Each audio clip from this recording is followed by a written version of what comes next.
Hallelujah. So, dahil sa panalangin ng bawat isa, kaya tayo po ay nakakatayo.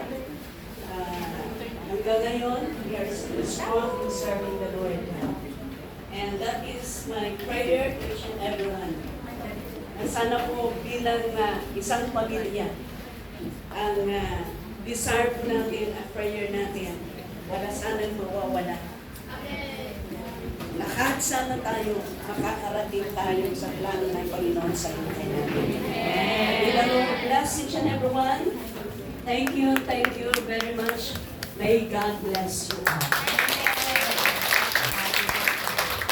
Thank you, Bishop. We are with you all the way. Amen. Okay.